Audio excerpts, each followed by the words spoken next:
आउज़ुबिल्लाहिमिनश्शैतानिर्रजीम बिस्मिल्लाहिर्रहमानिर्रहीम। अस्सलामु अलैकुम 9th क्लास। आई होप कि आप सब लोग खैरियत से होंगे। जैसा कि हमने लास्ट वीडियो में एक्सरसाइज 1.2 स्टार्ट की हुई थी और फर्स्ट और सेकंड क्वेश्चन हम कर चुके थे। आज हमने इसका थर्ड क्वेश्चन करना था। तो फर्स्ट ऑफ़ ऑल हम पढ़ लेते हैं कि इसमें करना क्या है हमने। From the following matrices identify diagonal, scalar and unit matrices. Unit matrices के बारे में तो हमने अभी लास्ट वीडियो में पढ़ा था कि उसके डायगोनल में 1 होना चाहिए। अब डायगोनल मैट्रिसेस क्या होती हैं? अ स्क्वायर मैट्रिक्स, सबसे पहले आपको पता हो स्क्वायर मैट्रिक्स वो होती है जिसमें नंबर ऑफ़ कॉलम्स और नंबर ऑफ़ रोज़ इक्वल होती हैं।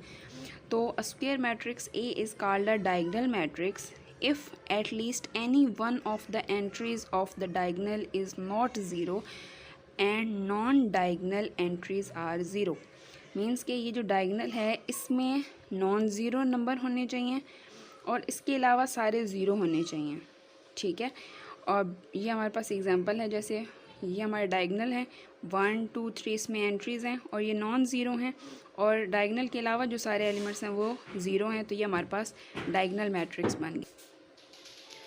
अब सेकेंड हमारे पास स्केलर मैट्रिक्स है।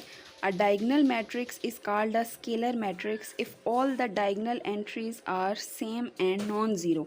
अब पिछली जो हमारे पास डेफिनेशन थी उस डायगोनल में हमारे पास ये होता था कि डायगोनल मैट्रिक्स में डायगोनल्स में नॉन ज़ीरो नंबर्स होना ज़रूरी थे और स्केलर मैट्रिक्स में ये जो हैं नंबर्स डायगोनल्स के अंदर ये नॉन ज़ीरो तो होंगे, ये सेम होना भी ज़रूरी हैं। ठीक है, तो ये हमारे पास स्केलर मैट्रिक्स है। और आइडेंटिटी मैट्रिक्स के बारे में तो हम पहले भी पढ़ चुके हैं कि diagonal matrix is called identity matrix if all diagonal entries are 1। इसके अंदर सारे एलिमेंट्स जो हैं वो 1 होने चाहिए, बाकी सारे ज़ीरो होने चाहिए। डायगोनल के अलावा सारे ज़ीरो होंगे और डायगोनल में 1 होंगे। तो अब हम जो है वो अपने क्वेश्चन का जो है वो स्टार्ट लेते हैं।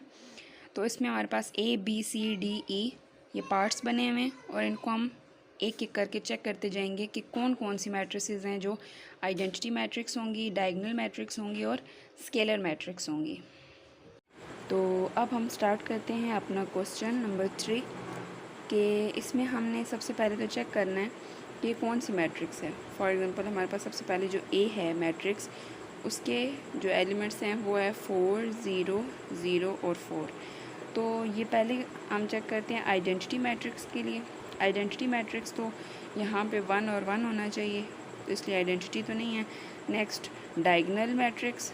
डायगोनल मैट्रिक्स में हमारे पास कंडीशन थी कि ये जो डायगोनल है यहाँ पे कोई भी नॉन ज़ीरो नंबर होना चाहिए, वो ज़ीरो ना हो। तो ये डायगोनल हो सकता है, लेकिन यहाँ पे अगर ये सेम हो जाए तो उसके लिए हमारे पास एक अलग कंडीशंस थी, वो थी स्केलर मैट्रिक्स की। तो ये हमारे पास स्केलर मैट्रिक्स होगा। क्योंकि ये जो डायगोनल हैं इसके अंदर एलिमेंट सेम हैं। सेम ना होते फिर ये डायगोनल मैट्रिक्स होती, अब सेम है तो ये स्केलर मैट्रिक्स होगी।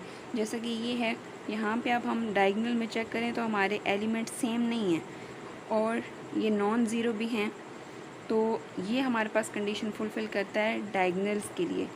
तो ये है हमारे पास डायगोनल मैट्रिक्स। नेक्स्ट पार्ट है सी पार्ट। इसमें अब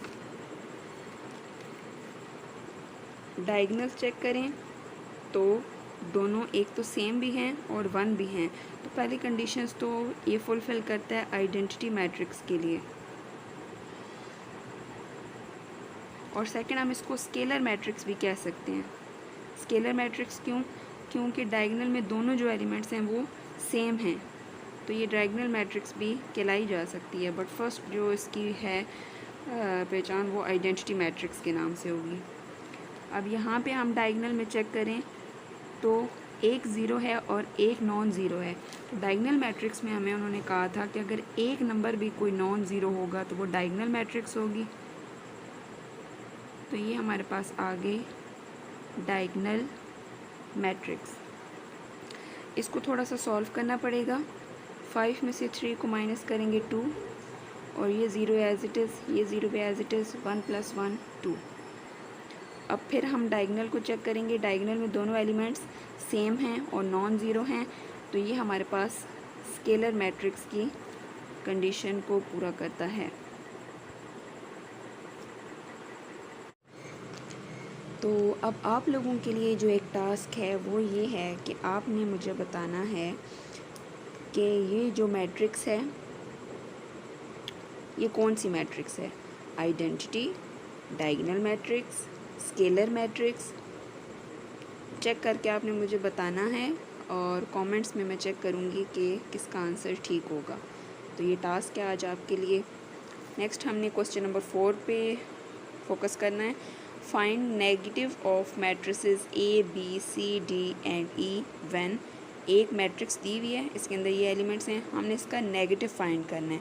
अब किसी भी मैट्रिक्स का जो नेगेटिव फाइंड किया जाता है वो इस तरह किया जाता है कि जो भी मैट्रिक्स होगी उसके तमाम एलिमेंट्स के साइन को चेंज कर दिया जाता है, तो वो नेगेटिव आ जाता है। फॉर एग्ज़ाम्पल ए मैट्रिक्स है, तो इसका जब हम माइनस ए फाइंड करेंगे, मीन्स के नेगेटिव ऑफ मैट्रिक्स फाइंड करेंगे, तो वो हमारे पास क्या हो जाएगा, 1 था वो -1 हो गया, जो 0 था वो -0 हो, ये +0 उससे फ़र्क नहीं पड़ेगा, और -1 जो है वो हमारे पास +1 हो जाएगा।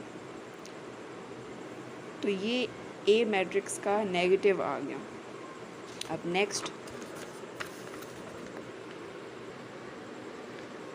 जो इसका नेक्स्ट पार्ट है उसमें 3 -1 2 1 बी मैट्रिक्स है, इसका हमने नेगेटिव फाइंड करना है। तो नेगेटिव फाइंड करने के लिए बी के साथ एक तो माइनस लगाएंगे जो कि ये शो करेगा कि हमने इसका नेगेटिव फाइंड किया है।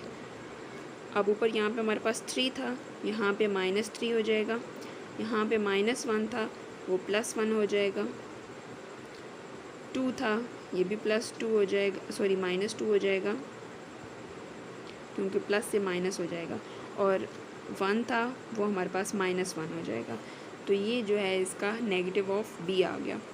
नेक्स्ट पार्ट है सी, इसमें जब हम इसका नेगेटिव फाइंड करेंगे -c, तो वो क्या बन जाएगा, 2 जो है वो -2 बन जाएगा, 3 -3 हो जाएगा, 6 -6 हो जाएगा, और 2 -2 हो जाएगा। मीन्स कि जो प्लस वाली वैल्यूज़ हैं वो नेगेटिव में चेंज हो जाएंगी और जो नेगेटिव में हैं वो पॉजिटिव में हो जाएंगी। डी पार्ट में जब हम इसका नेगेटिव ऑफ डी फाइंड करेंगे